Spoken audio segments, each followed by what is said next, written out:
Tere õhtust! Kaks asja. Esiteks ma tahan tänada Geoloogiateenistust selle seminari korraldamise eest, et väga palju huvitavaid jutte, väga palju huvitavaid ettekandeid Eestist, väljast. Ja ma arvan, et see on just see, mida meil vaja on, et tuua need erinevad vaated ühte kohta, erinevad majad ühte kohta, erinevad esinejad ja erinevad osapooled ühte kohta. Ja ma tunnen kindlasti seda, et tänasest minu sellest ettekandest erialaseid teadmisi kindlasti juurde ei saa. Et siin on palju targemaid inimesi ruumis. Küll aga, mida ma saan tuua, ma saan tuua sellise sissevaate nendele aruteludele ja nendele suundadele, kuhu me oleme ministeeriumis jõudnud. Et kui vaadata, mis on maailmas toimumas, geopoliitikas, mis on Euroopa poolt peale tulemas, mis protsessid on Eestis käimas, siis nende najal ja nende käigus me oleme hästi palju arutanud neid asju erinevate ministeeriumitega, oma majas erinevate osakondadega ja jõudnud mingisuguse sellise arusaamiseni, et kuidas edasi ja kuhu edasi ja jõudnudki selleni, et me peame kuidagi ära mõtestama selle, et kus me oleme, mis me teeme. Nii et maavarade kriitiliste toormete alal kindlasti detailset infot ma teile tooma ei hakka, aga ma toon selle suurema pildi, kus me mõtleme ja seal on kindlasti maavaradel, kriitilistel toormetel oma oluline koht olemas. Kui vaadata nüüd seda suurt pilti, kus me oleme, ja mida me näeme, on see, et need trendid on toimumas ja kindlasti üks sõnum, mida me korrutame pidevalt ka Kliimaministeeriumi poolt, on see, et ega need kliima- ja keskkonna eesmärgid ei ole mitte kuskile kadunud. Kuigi vahel jääb mulje, et me nüüd kõike lihtsustame, tõmbame maha ja nii edasi, aga kes vähegi mõtlev inimene on ja tulevikku vaatab, siis erinevates riskianalüüsides on need kliima- ja roheteemad sees ja me ja ka täna on välja tulnud see, et ega me ei saa teha asju nii, nagu me võib-olla vanasti tegime, me peame mõtlema ka selle peale, mis tulevikus saab ja mis meie maakerast ja looduskeskkonnas saab ja inimeste tervisest. Ehk et need on kindlasti trendidena ja riskidena endiselt pildis. Küll aga tõepoolest geopoliitika on muutunud, sellist ringsust on sisse tulnud, Euroopa poole pealt on ka hästi palju sisse tulnud seda, et kuidas vähendada oma strateegilisi sõltuvusi, materjalide järel, kriitiliste toormete järel nõudlus tohutult kasvamas just tänu nendele rohetehnoloogiatele, uutele innovaatilistele tehnoloogiatele. Et kõik on need trendid, kuhu suunas maailm liigub, et see digi on tulnud ka, et jääda, nagu me teame, on ta energiamahukas, on ta materjalimahukas kohati.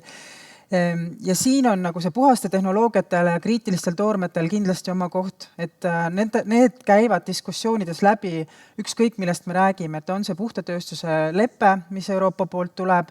on see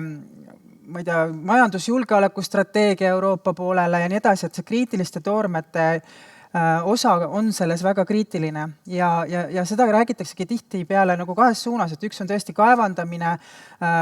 et ära kasutada seda, mis meil maapõues leidub, aga nagu tuleb välja, et see on ka kallis, keeruline, pikaajaline protsess ja teine suund on siis see, et kasutada juba seda ära, mida me oleme sealt maapõuest välja võtnud, ehk see ringlusse võtmine. Kuigi ka see ei ole maailma kõige lihtsam protsess, aga seal on kindlasti teadmist, tarkust järjest juurde tulemas. Ja see on see pilt, kus me maailma pildis näeme ja võib-olla üks selline arusaamine ongi see, et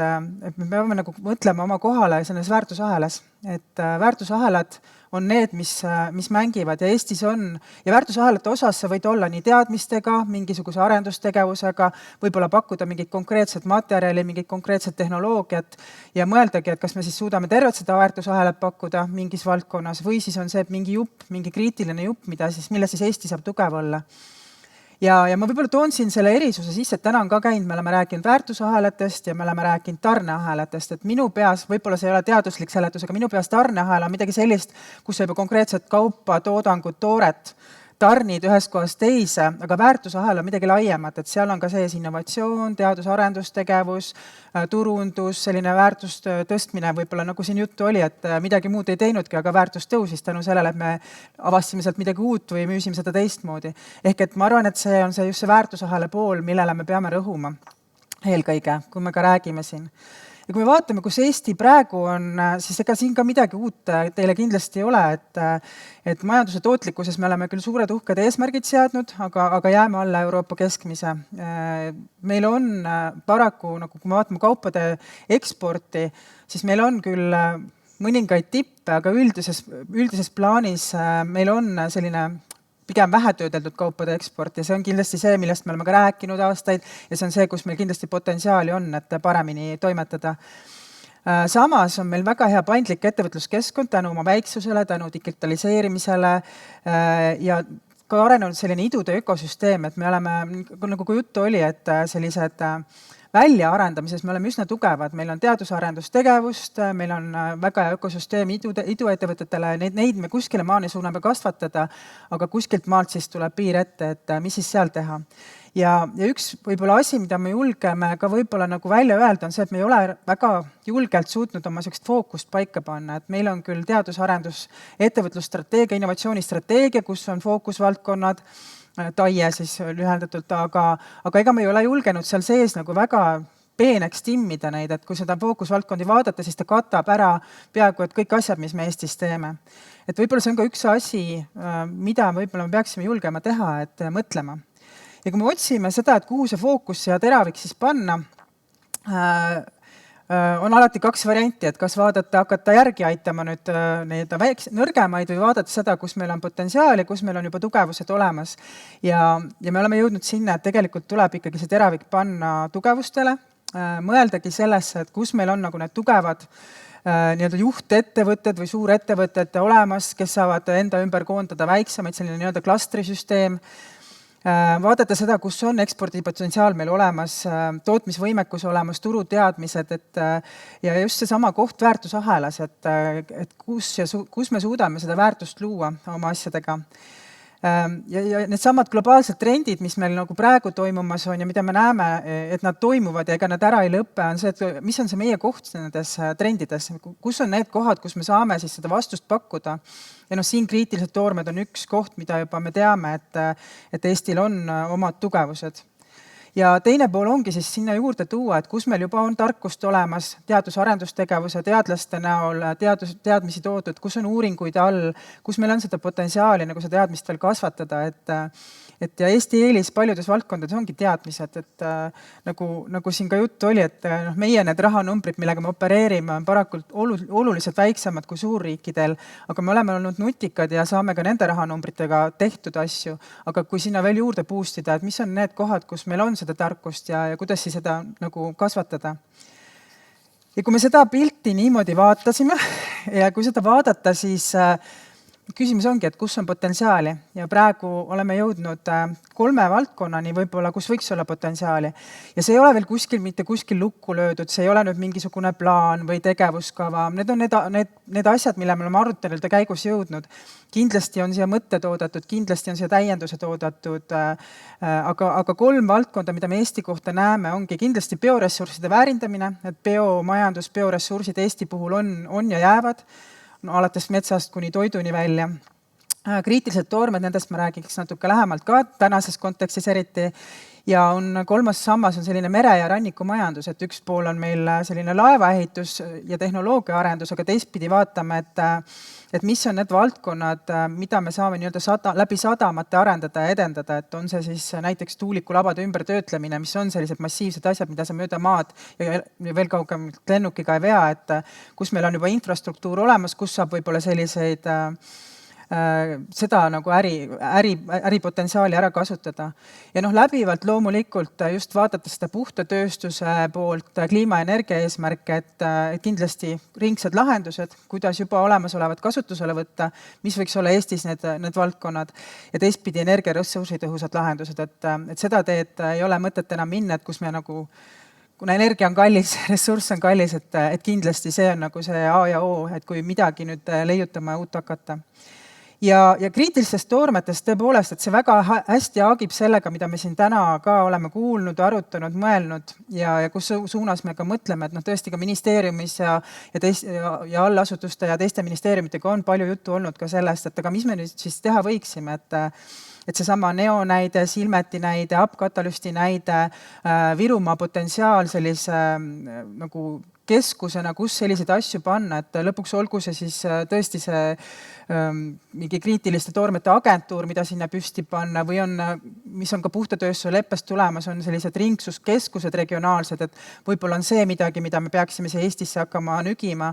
Et see on nagu kindlasti potentsiaal, mida me ka näeme ja mida ka kindlasti teie näete ja mida me oleme valmis ka riigi poolt siis edasi arendama ja utsitama, kus vaja. Ja meil on, nagu ka me teame, et meil on selles valdkonnas ka teadmisi, mida siis ka nagu edasi tugevdada, on ju. Ja kuidas me siis nagu saame utsitada, mis asi see on, et kindlasti riigi tugi ja omapoolne nõudlus, et riigi tugi on vajalik ja siin ma ei räägi ainult siis nagu rahalisest toest, et nagu siin ka jutt on ja graafikud näitavad, et ega eraraha on see, mis lõpuks nagu suurema mõju ja suurema toe toob. Aga näiteks ka see, et me võtame riigina ette ja hakkame siis ajama seda mingisugust agentuuris ja Eestisse. See, et me paneme ministri jutupunktidesse sisse, et me oleme valmis seda haabi siin rakendama, aga meil on võib-olla need ja need jupid puudu. See, et me oleme valmis teadus-arendustegevust siis suunama sinna, et uurida siis neid juppe, mis meil puudu on, et kas meil äkki on seal nagu võimalus nagu kaasa aidata. Ehk et siin kindlasti riik saab teha. Rahastusskeemid samamoodi, aga jällegi, et siin kindlasti on vaja eraraha kaasata, et ainult riigi toel ei saa ka kõike teha. Bürokraatia vähendamise suund on juba ette võetud, et erinevad strateegiliste projektide ekspressrajad, erinevad lihtsustamised, riigiabireeglid, seesama, mis ka puhta tööstuse leppe raames, et kuidas ära kasutada kõikide riigiabireeglitest tulenevad võimalused, kui me selliseid suurprojekte toetame. Kõik sellised asjad on ka riigipoolne tugi.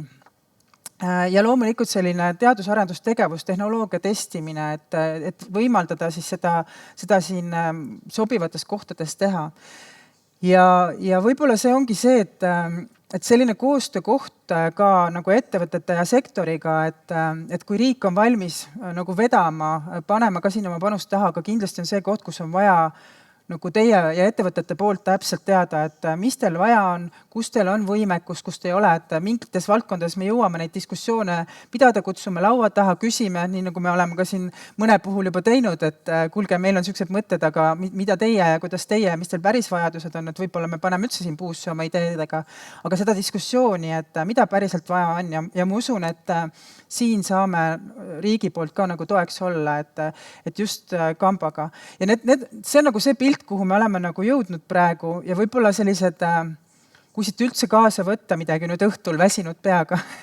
minu jutust, siis ongi see pool, et see rohepool ei ole kuskile kadunud, kliimakeskkonna eesmärgid on endiselt olemas, rohetehnoloogiad, puhtad tõhusad lahendused on need, mida me otsime. Küll aga on muutunud geopoliitika, küll aga Euroopa on muutunud ratsionaalsemaks, aga kuigi ka nagu siin oli juttu, et teised on nagu mööda minemas, siis Euroopa on ka kindlasti seda tempot tõstmas, et kui me vaatame, mis hooga, mis diskussioonid on käimas, me tõesti loodan, et diskussioonidest jõutakse ka tegudeni, et see hoog on olemas, valmidus lihtsustada on olemas, valmidus sinna raha panna on olemas, et peame lihtsalt olema ise nupukad, nutikad ja selle ära kasutama. Ja siin ongi jällegi, et võib-olla Eesti selline väiksus ka on pluss, et tulge öelge, mida vaja on ja saame koos nuputada, et kus on need kohad, kus siis aidata järgi mingisugustel, ma ei tea, innovatsioonifondis projektide taotlemisel, kus me saame hea sõna sekka öelda ja nii edasi, et nagu te teate, riigil tohutud rahamägesid ei ole, aga on ka mitterahalisi variante, kuidas riik saab selliseid projekte ja algatusi nagu aidata. Minu poolt aitäh!